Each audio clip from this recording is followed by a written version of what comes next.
All right, so we had a whole conversation on yesterday's pod. Go ahead and check it out. Either on YouTube at youtube.com/@Candlestick Chronicles Podcast or wherever you get your podcasts. But we talked about how we're going to learn a lot about the 49ers this week when they face the Tampa Bay Buccaneers. And then Kyle Shanahan gave a list of 49ers who aren't practicing on Wednesday. And among them are Ricky Pearsall, who Kyle Shanahan is not optimistic about playing this week. Brock Purdy still not practicing. Juwan Jennings still not practicing. Alfred Collins out of practice with a knee sprain.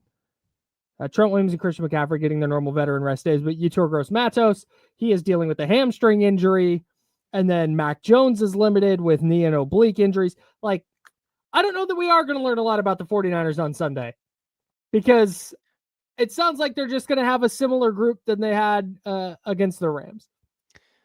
Yeah, it's a little concerning because, one of the benefits, or maybe the only benefit of playing on Thursday night, is you have the extra rest leading into the following game. Mm-hmm. And it kind of felt like, all right, 49ers had the Thursday game. They're super banged up, but at least they'll get some guys back on the practice field before they play Tampa Bay. And it should be noted it's only Wednesday, right? So this could change, and they could get some guys back on the practice field. But just listening to Kyle Shanahan talk, like Brock Purdy going from having no injury designation leading into the Jaguars game to now being unavailable to practice after a long weekend, and obviously he didn't play. It definitely raises concerns about his availability for Sunday. And Ricky Pearsall, same thing. Juwan Jennings, same thing. So, yeah, it's not looking great for those guys. And it might be that the 49ers are just going to roll into Tampa Bay with, the other version of their lineup, which includes a bunch of backups, which they were fortunate enough to win in Los Angeles against the Rams. But going back to yesterday's episode, I think the whole theme was asking whether or not it's sustainable. And 4-1's awesome. It's a great place to be. It's better than what your expectations would be given their injury situation. But going to Tampa and asking all of these backups to do it again, and you're not going to have George Kittle, you're not going to have Brandon Ayuk. It doesn't look like you're going to have Pearsall. If you get Juwan Jennings, he might be banged up. It's just not looking promising in terms of just overall sustainability. And maybe Sunday's the day that it comes back to bite you, or the 49ers do another miraculous thing and go win a tough road game with a bunch of also ran backup players. Like that would be really wild, but it's just hard to bank on. Yeah, I'm not putting anything past them at this point. I didn't think there was any way they were winning that Rams game, and they figured it out. So I'm not putting anything past Kyle Shanahan, Robert Saleh, and this particular group of players. The question for me is, I wonder a little bit if, not that they're, how do I want it? I wonder if they're being extra cautious with their injuries because they did start 4-1. If they had started 2-3 and now all of a sudden you're in a you kind of gotta get this one. I wonder if maybe you see them try and get Brock Purdy back in action, or maybe Ricky Pearsall is testing out his knee.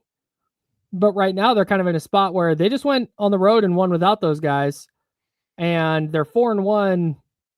You'd rather go to 4-2 and know that, all right, hey, going into week 7, primetime game against the Falcons, you're in a healthier spot than you pushed it to try and get past the Bucs, and now you've got a bunch of guys banged up for weeks 7 and 8 and 9. I wonder if that is factoring into it at all. I think it absolutely should be, and they'll never come out and say this publicly, but I think what the Rams game gave them was that buffer a little bit, because they have to keep the big picture in mind when it comes to these injuries, because they're not just a team that we just need to get to the playoffs. They're a team that wants to win playoff games, and so they need all of their guys healthy at some point.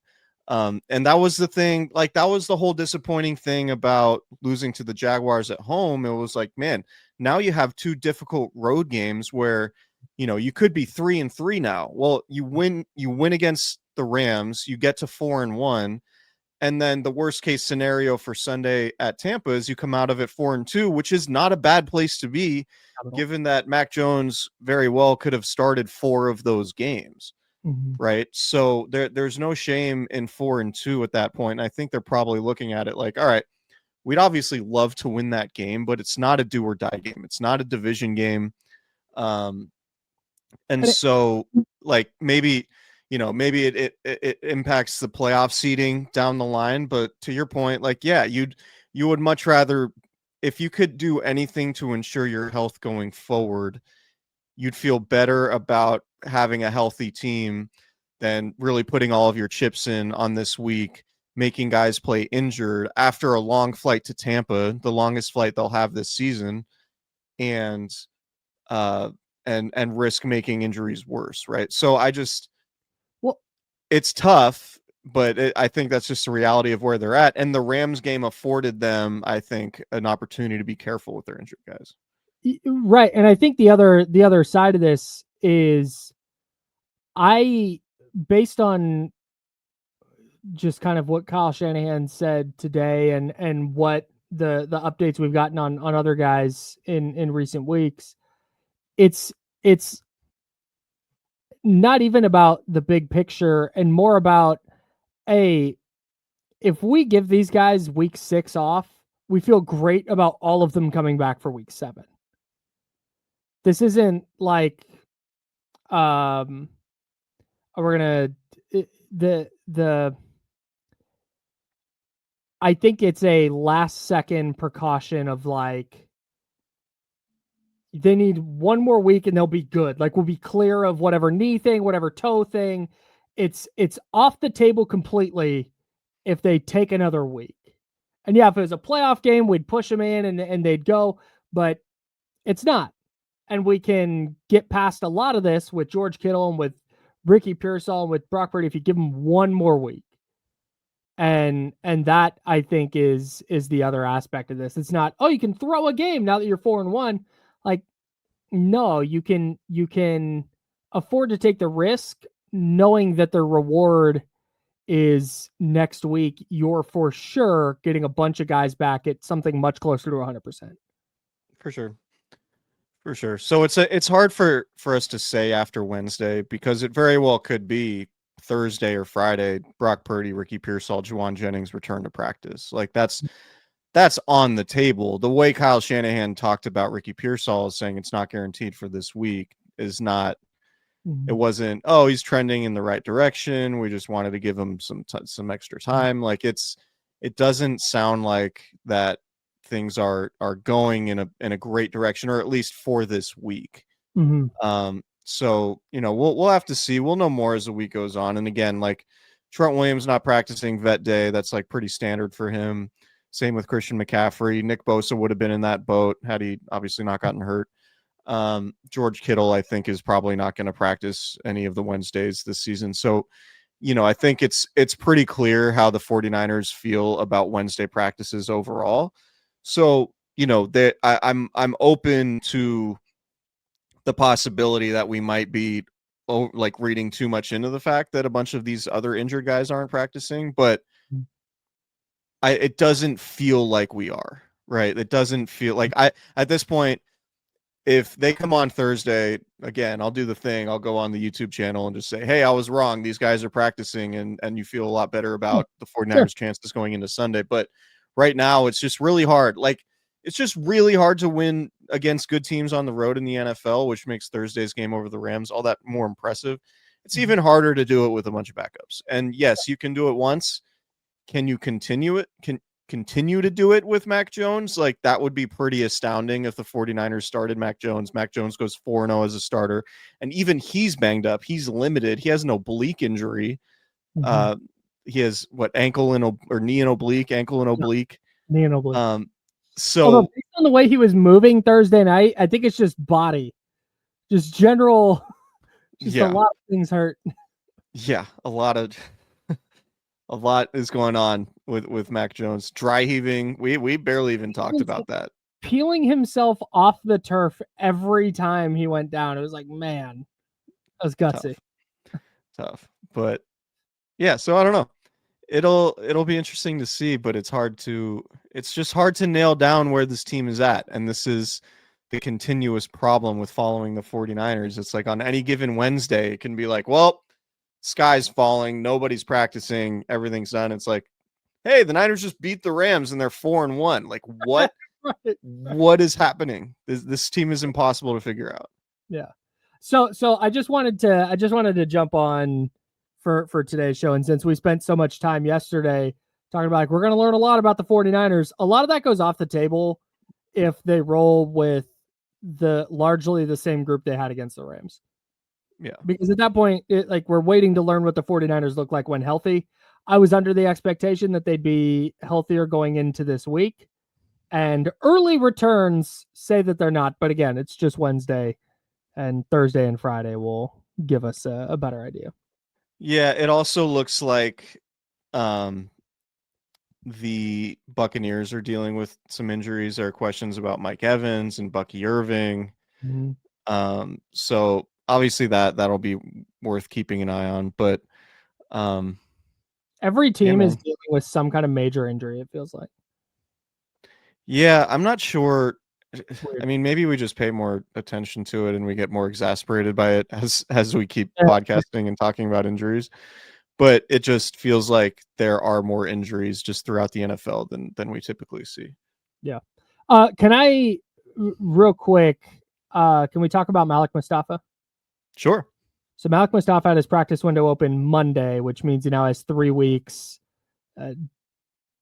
October 27th. Yeah, the Monday was the 6th. October 27th would be the last day he's eligible to either return or go on season-ending IR. When you're opening a guy's practice window in week 6, you have a good idea that he's going to be back by week 6 or 7, typically. What do you think happens in the secondary once Malik Mustafa comes back? Do they roll with Jason Pinnock and Marquise Siegel?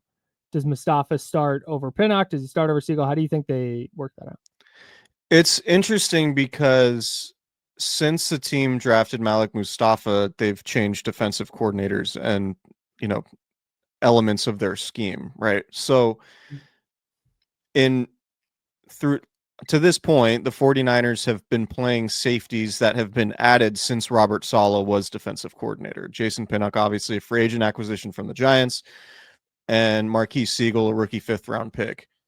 The one incumbent who was on the team who was drafted when Steve Wilks was coordinator was Jair Brown, who's been relegated to third safety / big nickel / outside linebacker, like not playing traditional safety. And we don't know for sure what the fit is with Malik Mustafa and Robert Saleh's defense. It might be that Robert Saleh looks at it and says, our safeties have been largely okay.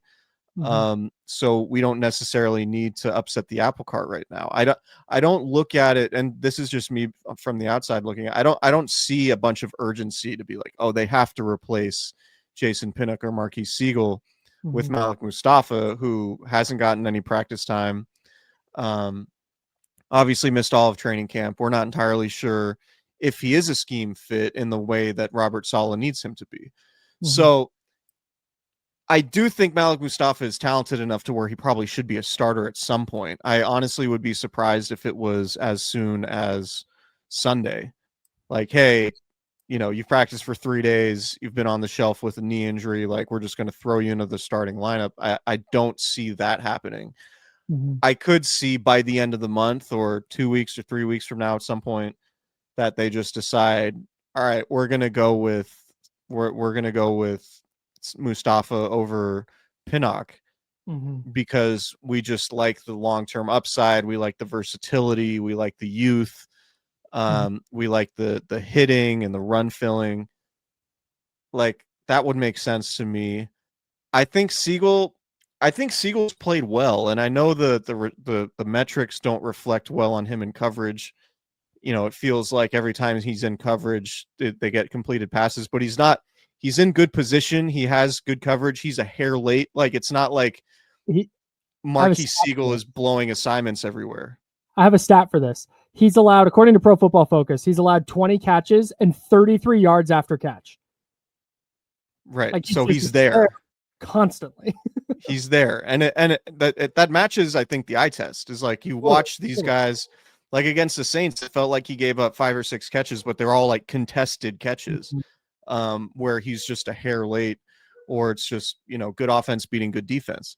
So, and Siegel, of course, helped make the play on 4th down against the Rams that sealed the win.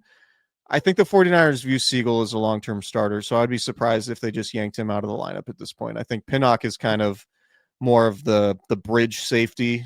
We talk about bridge quarterbacks. Yeah, it's important to have one of those. I think Pinnock might be the bridge safety to get Mustafa back. So that's a long-winded way of saying I think Mustafa is going to be starting at some point. I just don't think it's Sunday. Yeah, I don't even know if he'll be active on Sunday. It would be 4 practices, and he hasn't practiced at all. I think once they activate him, I think it'll be with the intention of starting him over Pinnock.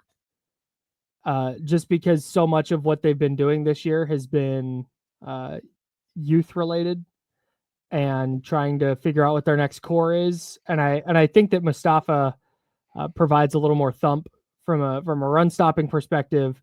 And maybe it's a range thing, and he just doesn't quite fit with what Robert Saleh wants to do. But I believe that by week 7 at the latest, you'll see Mustafa in for Pinnock. Yeah, that makes sense. And ideally too, whether Mustafa's starting or not, you would hope you get a boost in special teams, because either Pinnock is playing more special teams or Mustafa is playing more special teams. Mm-hmm. And either of those guys could potentially be an upgrade if they see their role increase in that capacity. Yeah. So that's something to watch. But yeah, getting Mustafa back would certainly help. They just need all the talent that they can get for sure at this point. Hey, I wasn't on the pod after Thursday's show or after Thursday's game. We didn't get to talk about this, but just real quick. It was wild seeing a shit show special teams performance that wasn't the 49ers. You got a block extra point. You got a missed field goal. You got a kick off short of the landing area or out of bounds, one of the two. Short of the landing area. God, what a mess. Holy crap. That's kind of like, while it was happening, it was like, oh, the Rams are going to come back and win this game. Like, we saw the 49ers blow a 14-point lead in Los Angeles last year against the Rams, in large part because the 49ers special teams blew up. Yep. And then the Rams special teams just kept making mistakes. And it was like, actually, the 49ers probably or should win this game, given like the Rams are not winning on the special teams margins right now. Yep. And that's how the 49ers have lost so many games in the last couple of years, was just like kickoff out of bounds, return to midfield, missed PAT, missed field goal, and the Rams were doing all those things. So it was definitely a sign, like, not to take anything away from the Niners win, because it was an amazing win, but the Rams certainly helped them. And there's a reason why the Rams came out of that game feeling like, man, we really let an opportunity get away, because I would say to a man, all the Rams players were like upset because, and I read a bunch of the coverage afterwards of, the Rams were pissed that they lost that game because they felt they let opportunities slide. They absolutely did. But how many times did we say that about the 49ers last year? Absolutely. And a W is a W. Like, you take the W. You take the W and run. It's not a slight on the Niners. It's just how it goes. Like, we'll come out of the Niners Jags game talking about, oh man, missed opportunities, like, et cetera, et cetera. And the Jags are saying, yeah, Jags people are saying Jaguars are the better team, blah, blah, blah. They deserve to win that game. It's just how we talk about it. Mm-hmm. For sure. 49ers now 4 for 4 in games they would have lost last year, but won this year. Yeah, that's an official stat, right? It is. Did you look that up on Next Gen? It's actually a what's that called when you own the thing? A proprietary formula that I've come up with. Oh, okay. Yeah, so no, you're not going to find that anywhere but right here on Candy Crown.